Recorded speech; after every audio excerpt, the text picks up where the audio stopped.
this Care to Vote initiative. In the lead up to the 2020 general election, we're trying to get the most amount of Muslim participation in these elections than we've ever seen. So we've launched a weekly webinar series along with this initiative. We're going to be joined with groups and organizations and individuals from groups and organizations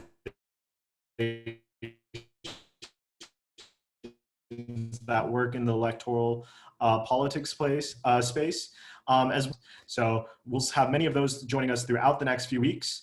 Today and tonight, I'm very honored and thrilled to have Nabilah Islam, who's the president of I-PAC, as well as a former congressional candidate. And Nabilah, Absolutely. thanks for joining us. Thanks so much for having me today. I'm very excited to talk about all the ways that we can vote and make sure. Yeah, hopefully everyone on the webinar also knows that having your voice heard is incredibly important. So tonight's topic is going to be covering absentee ballots. But before we jump into that topic, I just want to make sure that while we allow people to have that time to sort of jump in, so how have you been staying busy during the pandemic? I know the congressional run must have been incredibly busy, but since then, what have you been working on? I had to find something that was at the same pace as the congressional campaign. So I have 4 different jobs right now, and that's wow.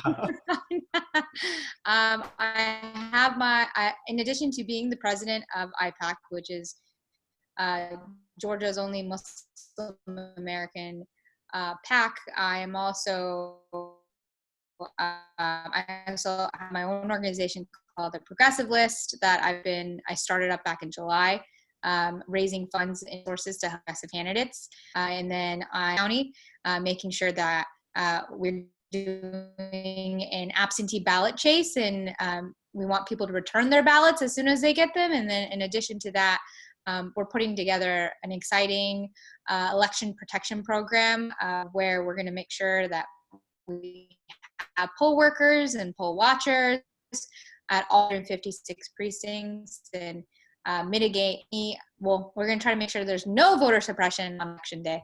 And so that's what I'm doing for fun. It takes all my time up. You do for fun. That's true, a lot more. What have I been doing for fun? I mean, you just listed off a bunch of work things, so I'm going to feel pretty bad now listing off things that I'm doing for fun. But I think it's incredibly important to maintain our mental health and mental sanity during this global health pandemic. So I've been trying to make sure I make a lot of time to get outside and walk while maintaining social distancing from anyone else around me. I've been doing 5 or 10 mile walks of the city, which has been really great. Walk through Piedmont Park. I walk through downtown Atlanta. I've walked through a lot of adjacent neighborhoods as a pedestrian, which is incredible. It's something that I've really enjoyed doing.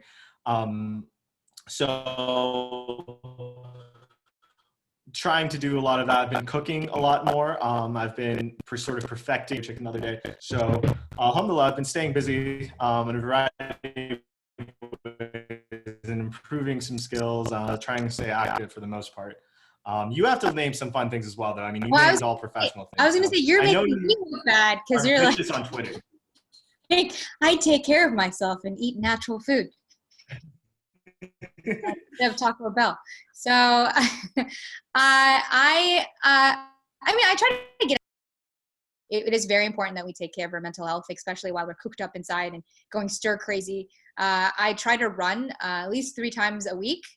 There's a trail behind where I live, and it's really good just to spend some time with nature. I find it very cleansing to breathe air that's not being circulated by the AC.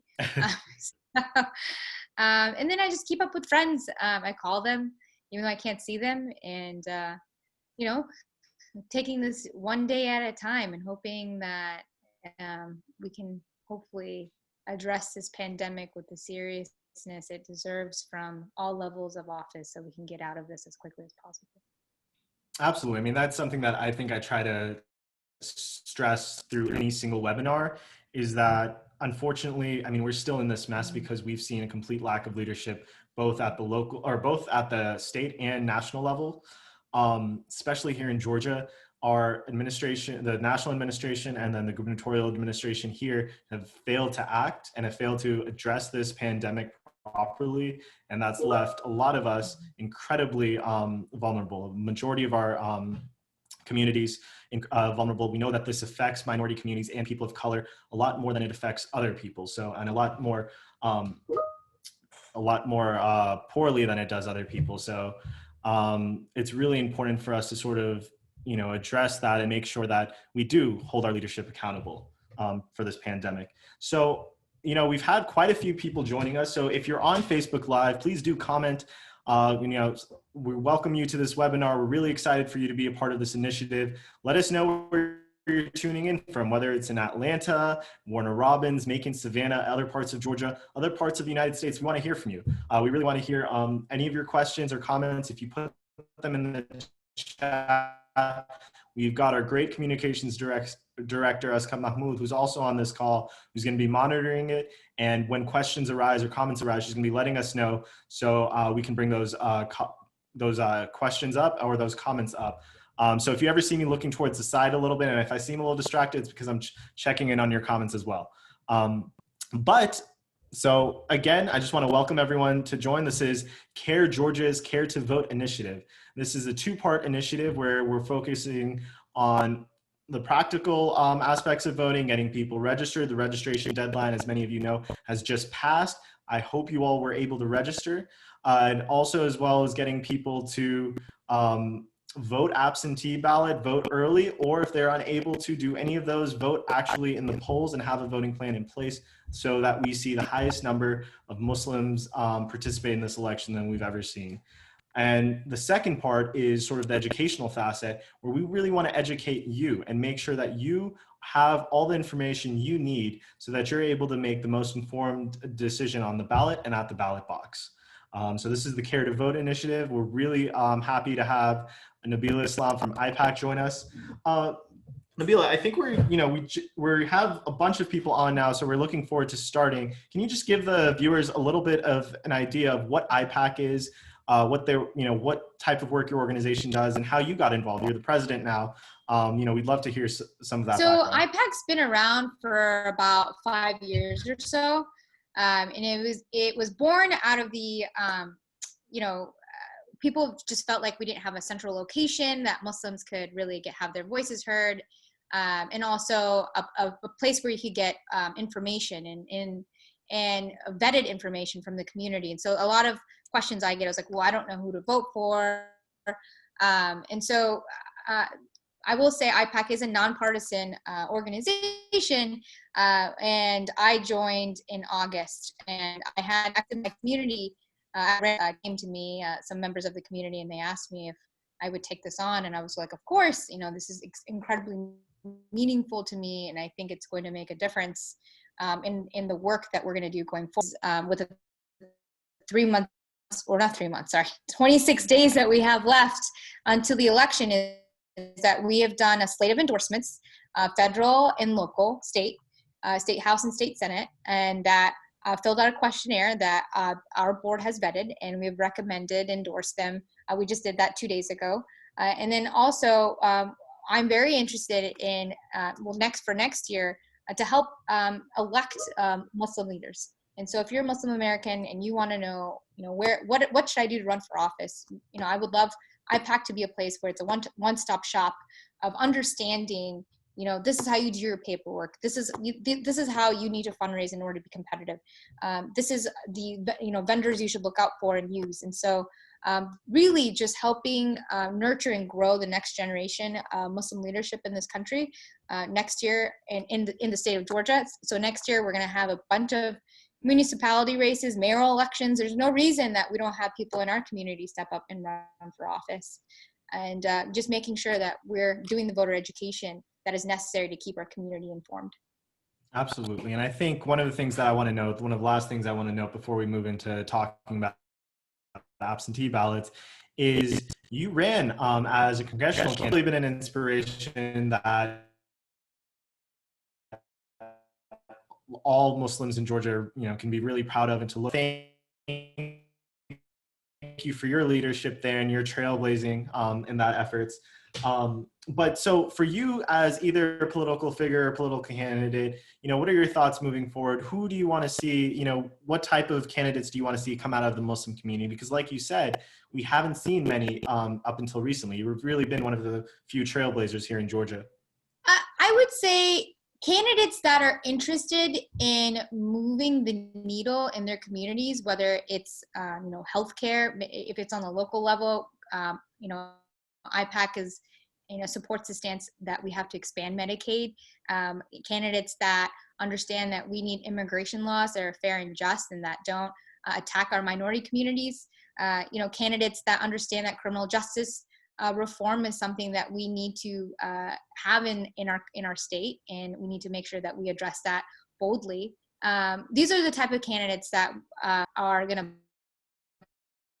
to take the work or put in the effort to really work hard and put together a campaign to talk about policies that affect our communities, but at all communities as a whole.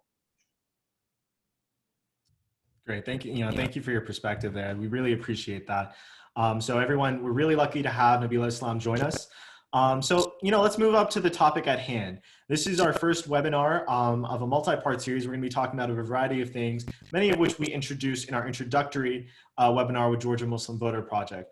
Alhamdulillah, as many of you may have seen the news, we were awarded a $110,000 joint grant from the SPLC's Vote Your Voice initiative, along with Georgia Muslim Voter Project. So this whole initiative is sort of funded through that. We're able to build an elections team and give you the information and the resources you need to make sure you make the best possible decision at the polls, and that we see the greatest possible participation among the Muslim community. One other statistic you all may have seen that we recently posted a few days ago is that Muslims are amongst the lowest voters as terms of religious groups, in terms of turnout.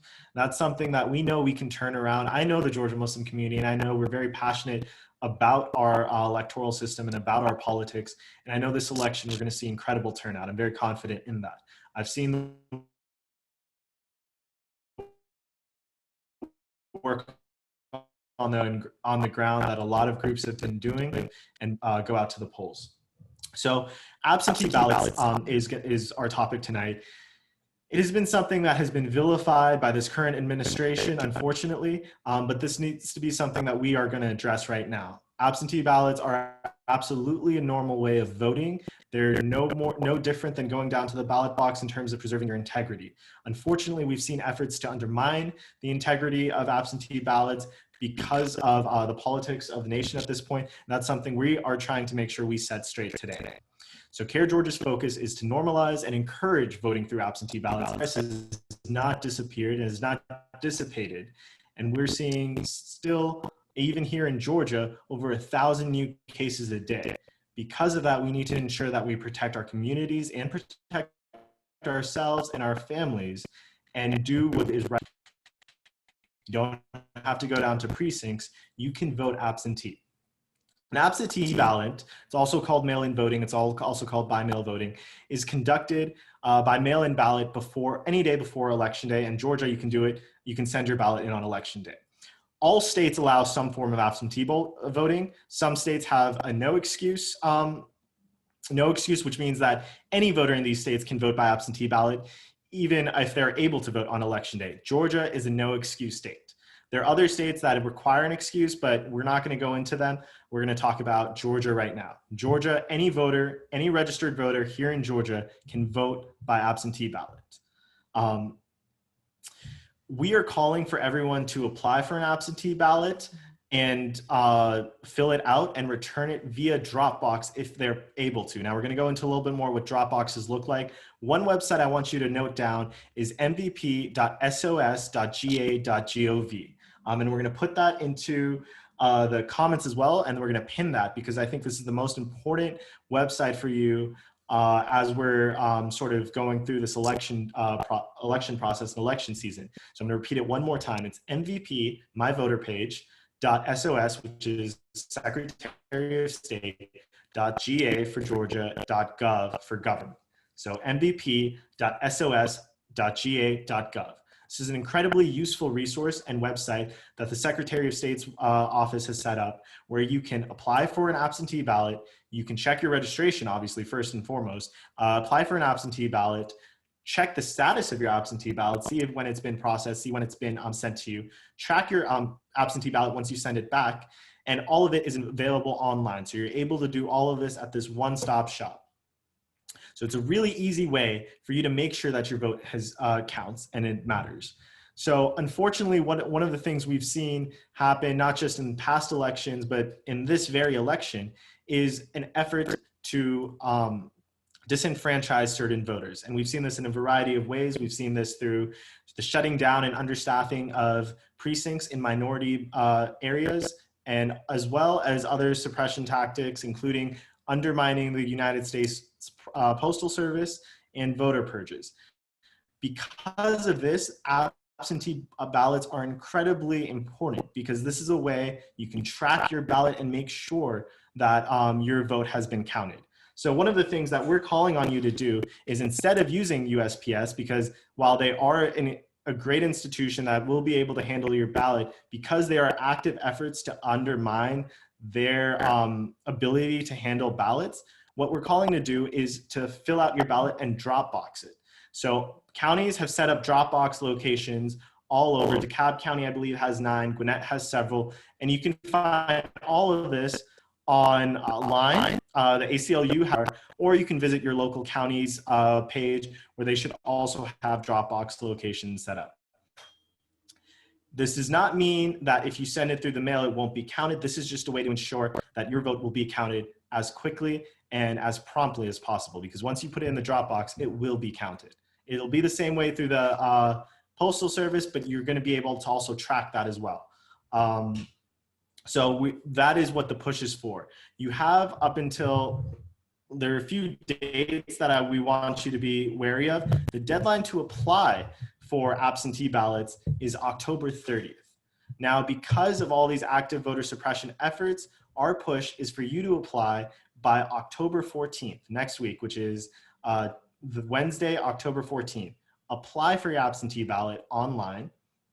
And when you're able to do this, track it, see when it's been sent out to you. Once you do receive it, make sure that you either mail it or Dropbox by October 30th. Now you have up until Election Day to actually send this out, as long as it's been postmarked by Election Day.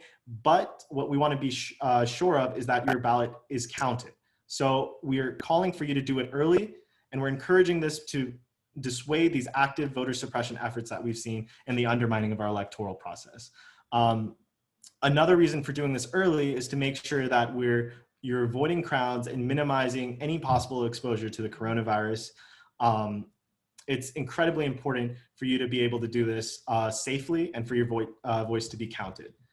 These are, so in broadly, that's the basics around absentee ballots. You're going to get your absentee ballot. It's going to be like a regular ballot. You're going to fill it out.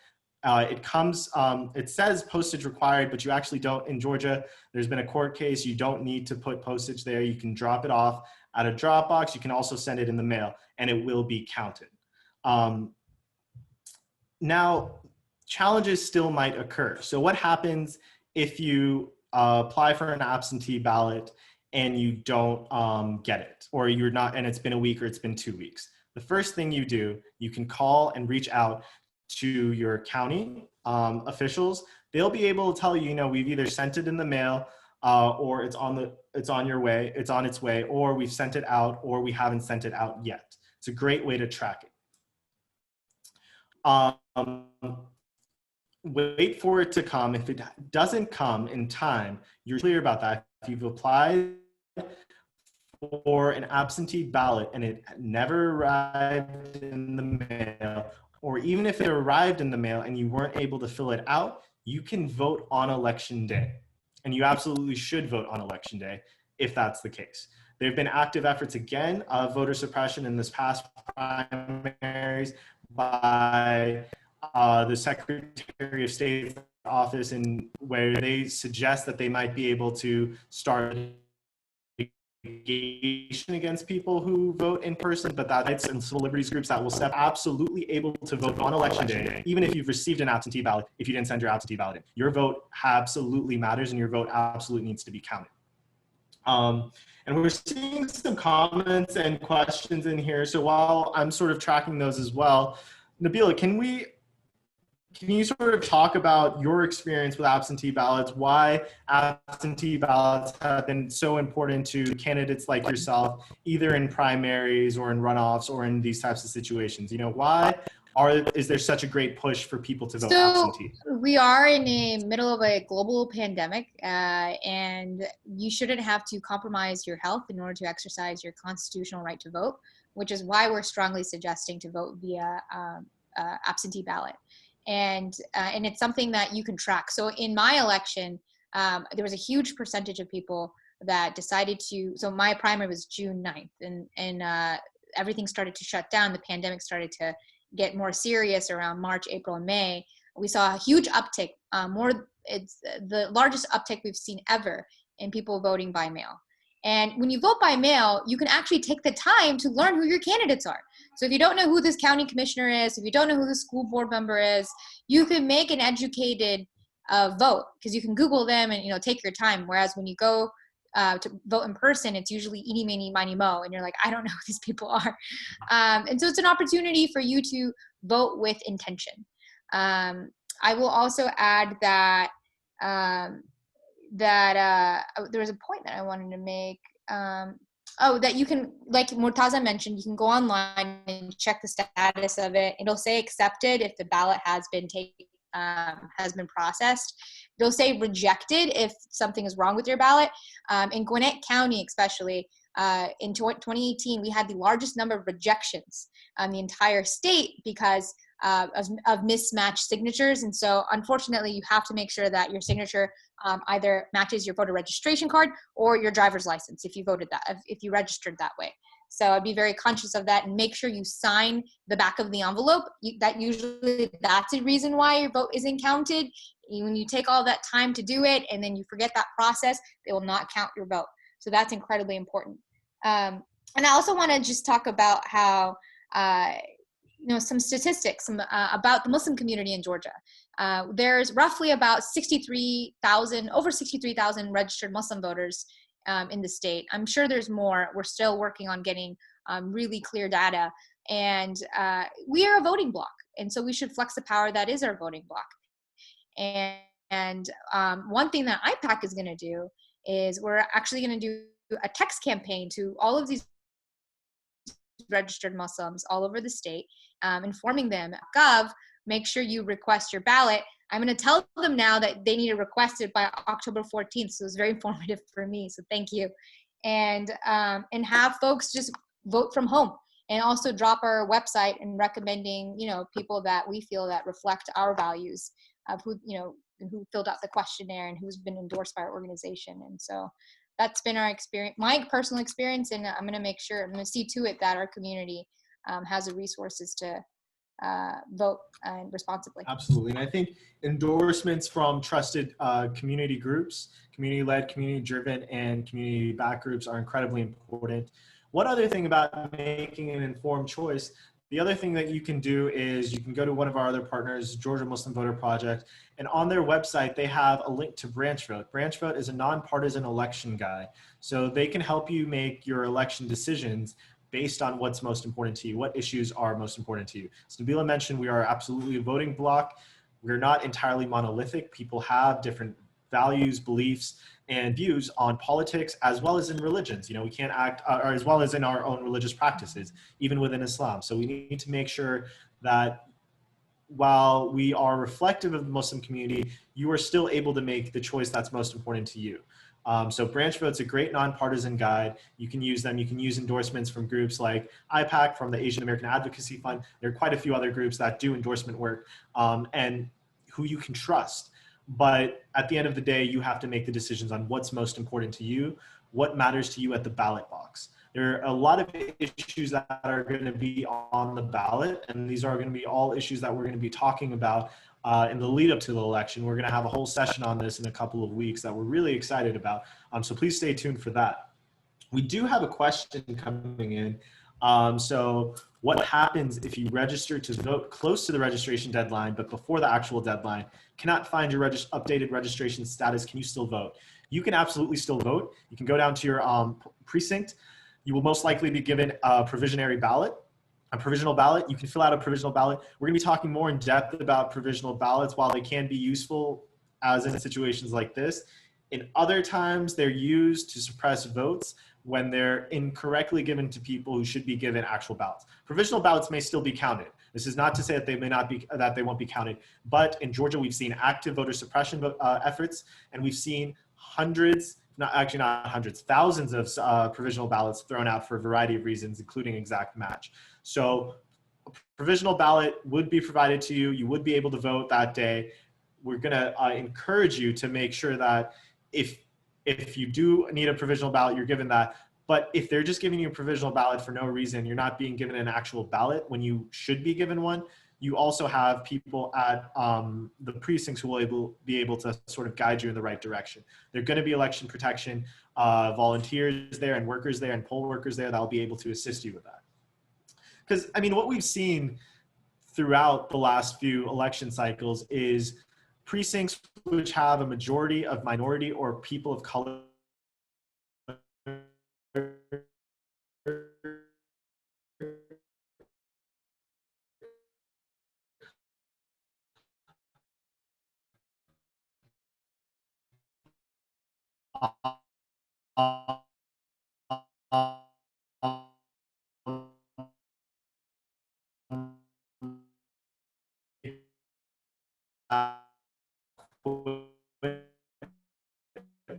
and a lot of them have been there's an act, and because of that, that is why absentee ballot voting is so important. It's a way to avoid these active voter suppression efforts. It's not to say you can't go down and vote and make sure your vote's counted that way, but this is to make sure that we go over these voter suppression efforts that are going on, because they are intentional and they are meant to disenfranchise you and your communities.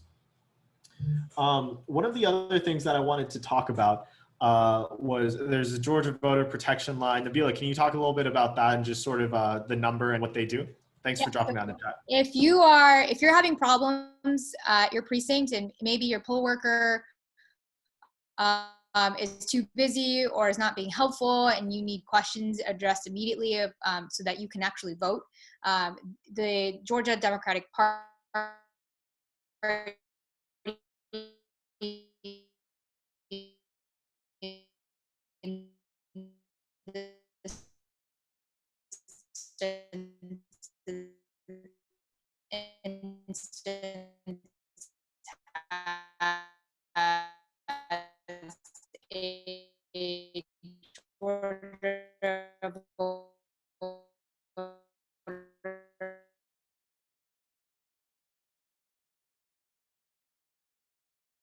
denied, and we need to make sure that we give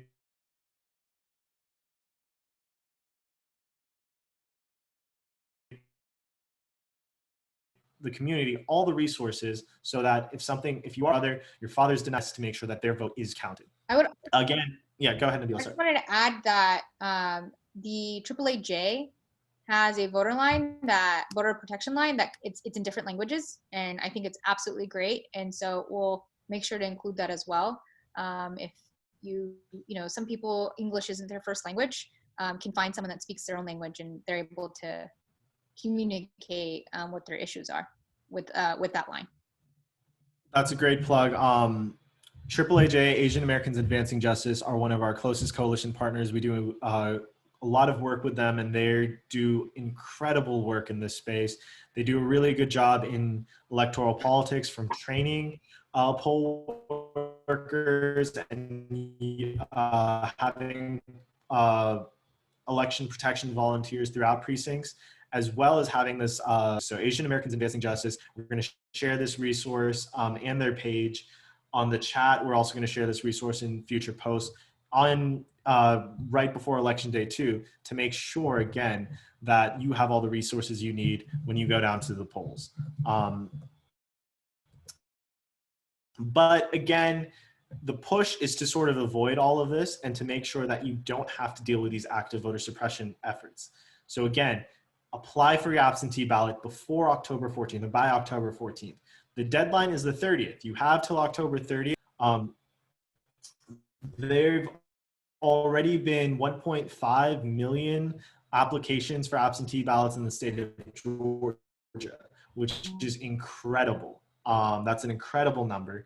And hopefully all those we have coming up in the coming weeks. So we need to make sure that we keep up that effort and people are respectful not only of protecting their right to vote, because we're really battling a variety of things here. We're battling active voter suppression, where precincts are being shut down and we have longer lines and under-equipped and understaffed precincts.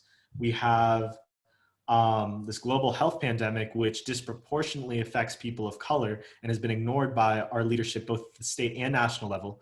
And then we've also got just a history and systemic disenfranchisement by the state of people of color and minorities that's gone on since its very inception. And so these are all things that we're battling, but we're making sure that we're addressing these head on so that come election day, your vote counts, your voice counts. People think their vote doesn't count, and that's because there are these really active efforts to disenfranchise your vote, to make you feel like your vote doesn't matter. But people wouldn't try that hard if it didn't matter.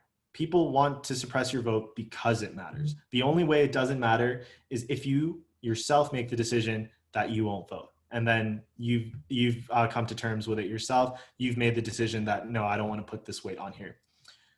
We have another question coming up here. So let me read through this real quickly. So please explain to me this, because I'm ridiculed as to why they are promoting in-mail voting rather than going in person. We have been going out to get groceries, parks, restaurants, getting hair done.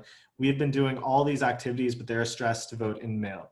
I'm sure that they're strict in CDC guidelines as for social distancing for COVID. They should make this very important, as it is a very crucial time in selecting the future policies.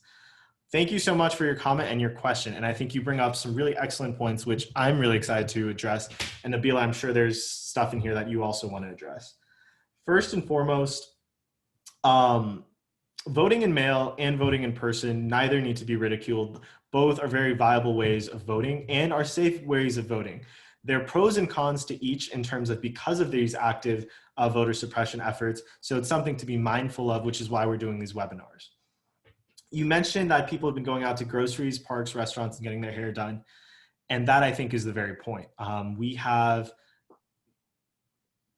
at a ridiculous level, so completely failed to address this global health pandemic by not shutting down parks, by not shutting down restaurants, by not shutting down hair salons, and by reopening at such a negligent and criminally negligent point where we really did not need to open. That's really where we saw the spike, is after we reopened. The people should not be going out and eating in enclosed spaces. People should not be going out to hair salons. I don't blame individuals for doing this. I blame our government for not putting in the right policies, both at the state and national level, to make sure that business owners are not affected by this pandemic, by not insuring them, by not giving them unemployment insurance, by not extending unemployment insurance for workers, by not extending payroll protection plans for small businesses, and instead giving them to large multinational and multi-millions and sometimes billion-dollar conglomerates. That money is going to. So what we're seeing from this is a complete lack of responsibility and accountability to the average American Muslim, or just the average American. So these things should not be going on. These things are dangerous. There's an inherent risk in going out. While yes, you can be safe at some level by following CDC guidelines, wearing a mask, which is not enforced here in Georgia, unfortunately, or by maintaining 6 feet. These are ways to mitigate the risk, but there's still a risk. And so our point is to absolutely minimize the risk. Absentee ballots is the safest way to do so. That being said, if you have to vote in person, CDC guidelines will be in place. They will be trying at their, poll workers are already overworked, but they'll be doing their best to try to maintain 6 feet distance, try to enforce masks, but there's not a mask mandate in Georgia. People don't follow social distancing when they're out in public. So instead of us giving into the government's failure to act and putting ourselves and our communities at risk, the better way is to vote by absentee. So that's my response to the question. But Nabilah, I'm sure there's quite a bit in here that you'd like to unpack and address as well. I think you thoroughly answered that question, but I'll just echo your sentiment that, you know, our state was one of the last ones to close, and we were one of the first ones to open. We've had over 7,000 people die because of COVID. And so there isn't a strong culture in place where people take personal responsibility of, you know, making sure that they wear the mask, because we don't have the mask mandate. We live in a very polarized climate where people think wearing a mask is, you know, harm, or just like it's a political statement that they're not going to wear one. See, when you wear a mask, you're protecting the people around you. And so when other people don't wear a mask, they're putting your life in danger. And so it's not, we know that you are going to be responsible. We just don't know if everyone in the line is going to be responsible. And so that's why we suggest, especially if your health is compromised, please vote from home. You don't need to put yourself in a situation where, you know, you can't get out of the line. Whereas if you're in a park or grocery store, you can like move away and like make the distance to leave. But in order to vote, you have to wait in these lines and actually cast your ballot. So that's why we are stressing voting by mail to be a solution, so that you don't have to compromise your health. Yeah. Thanks so much for that, Nabilah. And thank you so much for that question and comment. I think that did a really good job to sort of illustrate what we're battling here, what we're combating, and why absentee ballots are so important right now. So again, if you're able to vote absentee, which every single person is able to apply to vote for absentee here in Georgia, we're calling on you to do that before October 14th or by October 14th. You have till October 30th, but please apply for your ballot by October 14th. Afterwards, fill it out and send it in, ideally by a Dropbox, so you can check online at your county website for all the Dropbox locations. We want you to drop it off if possible. If not, you can put it in the mailbox and track it online. Again, mvp.sos.ga.gov. It's a great resource for you to be able to track your ballot. If you do have challenges with your absentee ballot, reach out to us, reach out to AAAJ. First and foremost, reach out to your county board and ask them. But if you're still facing challenges, reach out to us so we know about it, so we can address it before Election Day. Worst case scenario is that you'll be able to vote on Election Day at your precinct. And inshallah, then your vote will count just as if you voted by absentee ballot. But to avoid that, and again, to protect your communities, yourself and your families, we're urging you to vote by absentee, not put yourself at risk. And quite frankly, there's some people who we know aren't going to vote absentee ballots. And again, because we know that precincts are understaffed and under-equipped, we don't want to put an unnecessary load on those precincts and create longer lines, create more issues when we could have easily voted absentee. So when you do vote absentee, inshallah, we want to hear from you. We want to hear that, yes, we voted absentee. So please send us your stories. You can take a video of yourself. Don't take a picture of your ballot. Georgia does not allow that. We're not calling for that. But when you mail in your ballot, take a video, take a selfie and say, I was able to vote absentee. Show us that you're doing your part. We want to hear your stories. If you have more, if you want to tell us about your mother who voted for absentee for the first time, we want to hear about it. Or for your 18-year-old who voted for the first time and voted absentee, we want to hear about it. So please tell us your election stories. We're really looking forward to hearing from them.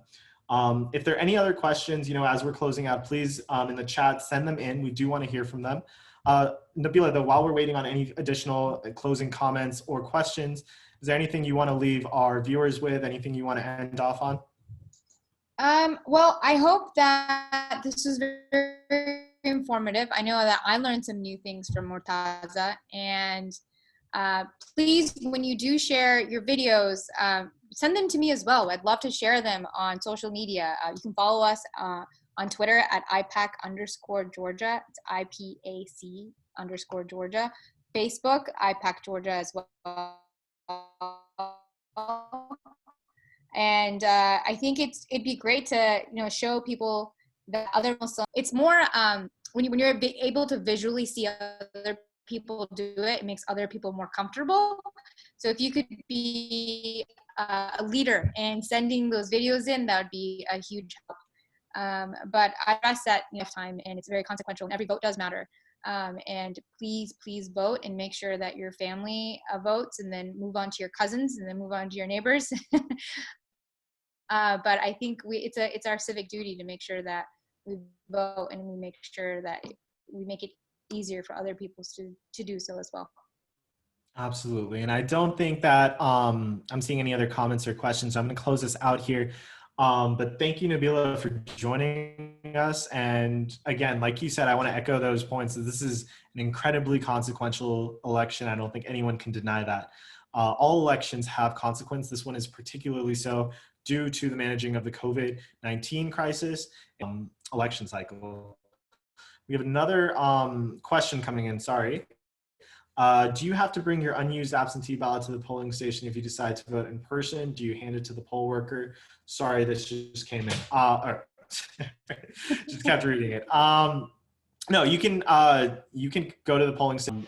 If you want it for proof, go ahead, but you don't need to do that. You can vote in person. You don't need to bring your unused absentee ballot because a lot of times the absentee ballot would not have come in the mail.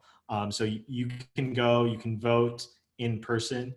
It's not an issue. Question: you do have to tell your poll worker that you did receive an absentee ballot, but you've chosen to vote in person, and then you have to sign. I believe it's some form of an affidavit where you swear that you're only going to vote once. Yeah, I mean, yeah. So, but a lot of So, you are going to have to confirm that. You're going to have to sign an affidavit. But if you haven't received your absentee ballot and you want to vote in the election, you can't bring in your absentee ballot. So again, you can sign the affidavit, but you don't have to bring a ballot that you never received there. But yeah, thank you for that clarification, Nabilah. That's incredibly important. You are going to have to sign that, and you're going to have to make sure that the that the poll worker knows. The other thing that I also want to stress about that is you're not voting twice if you choose to vote in person versus absentee. But if you've sent in your absentee ballot, you don't need to go in and vote in person. That's kind of what we're trying to avoid, is having you have to go do that. So if you vote from absentee, that's fine. You voted, you don't need to go in person. We want to make sure that we do that. Early voting, there's a question about early voting as well. So absentee ballots make it really easy because you don't have to go into the precinct. Early voting is another great option because there's fewer lines and it reduces the load on election day. So by fewer lines, you're minimizing your risk, again, because you are exposing yourself to fewer people for a far less amount of time. And also, you're reducing the load of people that are going to be voting on election day. You're able to do it kind of on your own terms. Nabilah, do you want to talk a little bit about early voting? I know, again, from a candidate point of view, early voting is incredibly important.